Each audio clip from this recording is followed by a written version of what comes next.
Bro அமௌண்ட்லாம் பயங்கரமா இருக்கு. என்ன ப்ரோ என்ன தூக்கிறதுக்கு ஸ்கெட்ச் போட்ட மாதிரி இருக்கு.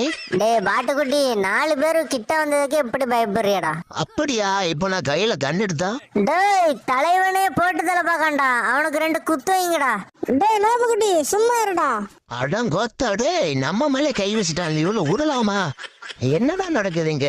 அவளே அடிக்கல, அவளே மெடிக்கேட் தரான்லே. நம்ம ஜோக்கர்னு நினைச்சிட்டாங்களா? இருக்கட்டும். கோழி குஞ்சு நம்ம கிட்ட ஃபன் பண்ணிக்கிட்டு இருக்கு. அதுக்கு நம்ம இன்னைக்கு யாருன்னு காமிச்சாகணும். நம்மளே அடிக்க சொல்லிட்டு நல்ல பையன் மாதிரி அமௌண்ட் போடுறான் பாரு. டே தம்பிகளா, மெனிக்க சுத்துக்கடா, செத்தர போறீங்கடா. என்னடா தம்பிகளா, உங்க கண்ணெல்லாம் பயம் தெரியுது. டேய் பாட்டுக்குட்டி நீ இப்படி பண்ணுன்னு நாங்க நினைச்சு கூட பாக்கலடா. அப்படியா? முடிஞ்ச மேல கை வச்சு பாருடா. டே பாட்டுக்குட்டி, இந்த அடிக்க அழுதுட்டியடா.